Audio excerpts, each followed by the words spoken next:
Em nome do Pai, do Filho e do Espírito Santo. Amém. Ave Maria, cheia de graça, o Senhor é convosco. Bendita sois vós entre as mulheres e bendito é o fruto do vosso ventre, Jesus. Santa Maria, Mãe de Deus, rogai por nós, pecadores, agora e na hora de nossa morte. Amém. Continuação do Santo Evangelho segundo São Mateus. Naquele tempo, disse Jesus aos seus discípulos: Ninguém pode servir a dois senhores, pois ou há de odiar a um e amar a outro, ou respeitar este e desprezar aquele. Não podeis servir a Deus e às riquezas. Eis porque eu digo: não vos inquieteis pelas coisas da vossa vida, se tereis o que comer, nem do vosso corpo, se tereis o que vestir. Porventura, não é mais a vida do que o alimento, e o corpo mais do que o vestido? Reparai nas aves do céu: nem semeiam, nem ceifam, nem arrecadam nos celeiros, contudo, o Pai Celestial sustenta-as. Acaso não valeis mais do que elas? Qual de vós será capaz ainda que empregue todas as suas diligências, acrescentar um côvado à sua altura? E quanto ao vestir, por que vos inquietais? Reparai aos lírios do campo, como crescem. Eles não trabalham nem fiam. Contudo, nem Salomão, apesar de toda a sua magnificência, teve um vestido como eles. Ora, se Deus veste assim as ervas do campo, que hoje existem e amanhã serão lançadas ao fogo, quanto mais terá cuidado de vós, homens de pouca fé. Não vos inquieteis, pois, dizendo: que havemos de comer e beber, e com que nos vestiremos? Os pagãos é que têm cuidado dessas coisas. Vosso Pai Celestial sabe bem aquilo do que necessitais.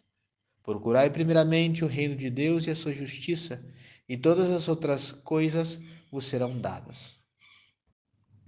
A epístola está tomada carta do apóstolo São Paulo aos Gálatas. Meus irmãos, andai guiados pelo Espírito, e não tereis os desejos da carne, pois a carne tem desejos contrários aos do Espírito, e o Espírito tem desejos contrários ao da carne. São opostos entre si. Deste modo, não podeis fazer tudo quanto desejais. Se obedecerdes ao Espírito, não estareis sob a lei. Ora, as obras da carne são bem manifestas. Quais são?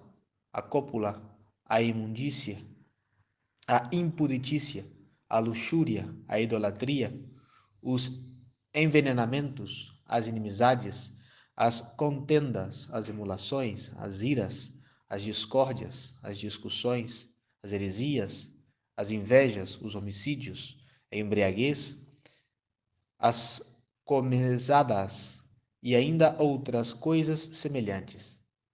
Eu vos declaro que aqueles que cometem tais coisas não entrarão no reino dos céus. Porém, os frutos do Espírito são os seguintes: a caridade, a alegria, a paz, a paciência, a mansidão, a bondade, a longanimidade, a doçura, a fé, a modéstia, a continência e a castidade. Contra estes frutos não há lei a que opor. Aqueles que são de Cristo crucificaram a sua carne, as suas paixões e os seus desejos. No domingo de hoje nós temos tanto nosso Senhor Jesus Cristo como seu apóstolo São Paulo insistindo em que a vida cristã não pode ser uma vida dupla. Ninguém pode servir a dois senhores. Ninguém pode servir ao espírito e à carne ao mesmo tempo, porque são opostos. A verdade e o erro, o bem e o mal, jamais podem permanecer ao mesmo tempo no mesmo indivíduo. Uma alma não pode estar em graça e em pecado ao mesmo tempo. Logo, a carne e o espírito não podem conviver juntas. Logo, não podemos servir a dois senhores. Isso nos lembra de como devemos lutar contra a peste moderna chamada liberalismo. Chama-se liberalismo em oposição ao conservadorismo, aos partidos políticos e sistemas econômicos que proporcionam a liberdade comercial, industrial ou civil. Também é chamado liberalismo, com relação ao absolutismo, os sistemas de governo em que o poder do soberano está limitado por uma Constituição. É impossível fazer num sermão uma relação completa de todas as coisas que levam esse nome de liberalismo. O que é importante saber é que o liberalismo está condenado pela Igreja.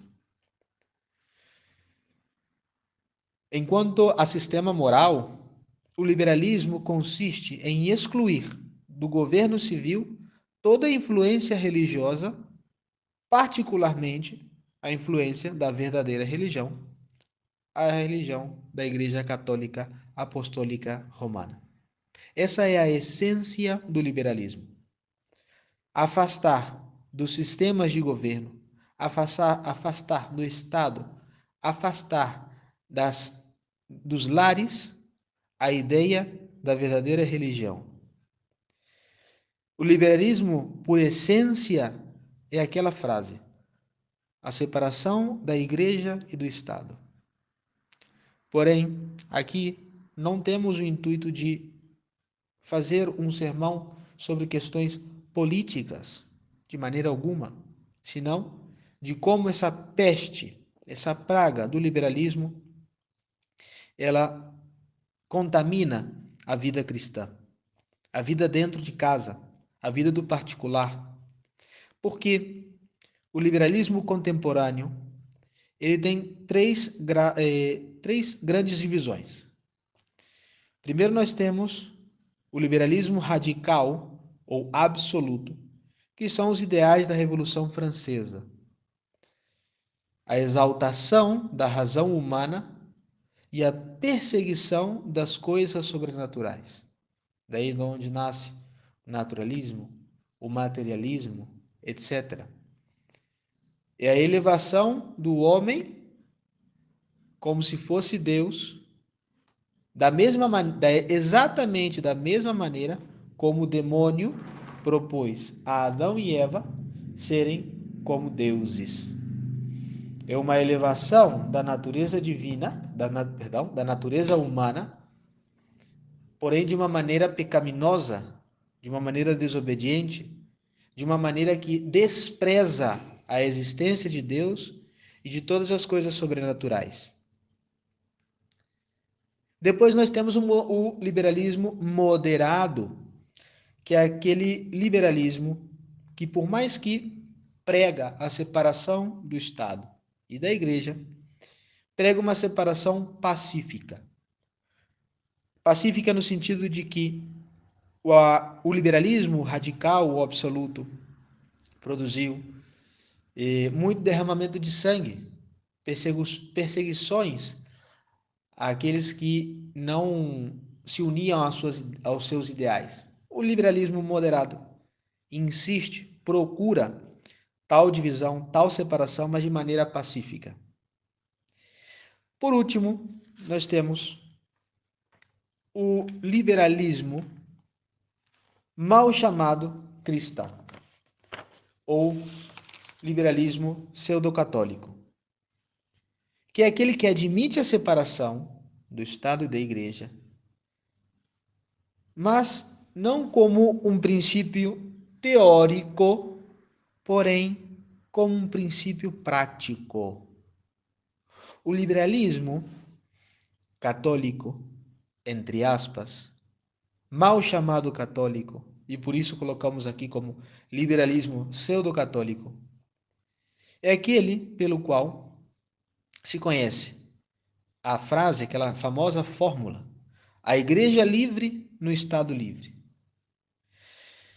Me atrevo a dizer que dos três sistemas dessa subdivisão do liberalismo, dos três pontos, entre o liberalismo absoluto, o liberalismo moderado e o liberalismo pseudo-católico, esse último, o terceiro, é o pior deles. Me atrevo a dizer que é o pior deles, porque os dois primeiros vão sujar e afastar aqueles que já estão imundos e afastados. Porém, o liberalismo mal chamado católico mal chamado cristão, falso princípio baseado em um cristianismo que não existe, que é uma invenção humana. Esse liberalismo, ele vai sujar e vai afastar de Deus aqueles que deveriam ser a luz do mundo. Vós estes lux mundi. Vós sois a luz do mundo, diz nosso Senhor, falando com o mundo cristão. Devemos ser a luz do mundo. E não pode haver um sistema de moralidade que nos faça ter uma vida dupla. Este erro, o liberalismo, contemplado com o nome de pseudo-católico, dá existência a essa moral cômoda, a essa moral confortável, humanamente falando, que é a moral do homem duplo. Em sua casa, ele é bom católico, tem um crucifixo, reza as orações da manhã, usa água benta, porém em público é outro pagão numa sociedade pagã. Em público, quem sabe lembre do nome de Cristo. E esse homem duplo, aquele que quer servir a dois senhores, não é uma coisa nova na história da humanidade, de maneira alguma. O que é novo é um sistema que queira justificar essa doutrina tão perversa, que nos afasta do caminho da santidade, que nos afasta do caminho da perfeição. Nós temos na epístola de hoje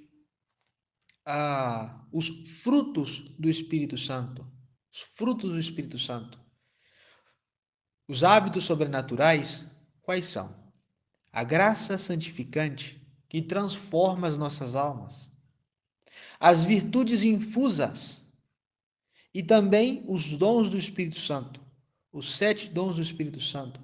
Hábitos sobrenaturais. E esses dons do Espírito Santo, quando estão com raízes profundas na alma, produzem frutos.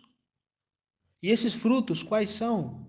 Pois disse São Paulo na epístola: a caridade, a alegria, a paz, a paciência, a mansidão, a bondade, a longanimidade, a doçura, a fé, a modéstia, a continência, a castidade. Esses são os frutos do Espírito Santo. Mostrem um liberal católico, entre aspas católico, que tenha esses frutos. A alegria, a verdadeira alegria cristã, a paz de consciência, a verdadeira caridade, não a filantropia suja que quer excluir a Deus do amor ao próximo. Mostrem um liberal pseudo-católico que tenha os frutos do Espírito Santo, pois não encontrarão, porque é impossível. O verdadeiro cristão, em sua casa, em público, fará o sinal da cruz. Professor, advogado, médico, polícia, todos farão o sinal da Santa Cruz, tanto ao pé da cama, quando se levantam, como em pleno meio-dia, em praça pública, se for necessário. E sem falar daqueles que, podendo assistir à Santa Missa, ligados a motivos absolutamente humanos, deixam de ir à missa por um aniversário, por uma festa, por uma ocasião que perfeitamente poderia ser evitada. É liberalismo isso. É liberalismo, porque coloca as coisas humanas por debaixo das coisas sobrenaturais. E isso é um mal grandíssimo, um mal gravíssimo, algo que nós devemos lutar, porque é liberalismo e é um sistema condenado pela igreja. Sistema condenado pela igreja. Se eu sei E vejam só até onde nós devemos chegar com a delicadeza para com Deus. Se eu sei que uma festa no sábado vai fazer com que eu, no domingo de manhã, eu não possa ir à missa, essa festa no sábado eu devo evitá-la. Os bens sobrenaturais devem sobrepassar todas as ocasiões não necessárias da natureza. Se nós nem comemos antes da missa, por lei sobrenatural e eclesiástica, então lembrem-se. Portanto, lembrem-se, é muito importante que nós lutemos contra o liberalismo, porque em grande parte dos casos, as almas que hoje procuram ser verdadeiramente católicos, vieram do liberalismo, foram criados num lar liberal. Em muitos dos casos, não em todos, graças a Deus. Mas o liberalismo, ele é uma marca que fica, tá? Que fica no nosso caráter, no nosso temperamento. Nós devemos lutar contra eles. E a única maneira de lutar contra o espírito liberal, o espírito de liberalismo, é vivendo de maneira intensa a vida sobrenatural, vida de oração, prática das virtudes e, de maneira muito principal, a devoção à Santíssima Virgem Maria. Não podemos esquecer também de pedir a São Pio X que ele nos ajude diante de Deus para que tenhamos a graça de renovar tudo nas nossas vidas por meio de nosso Senhor Jesus Cristo. Ave Maria Puríssima, sem pecado concebida. Em nome do Pai, do Filho e do Espírito Santo. Amém.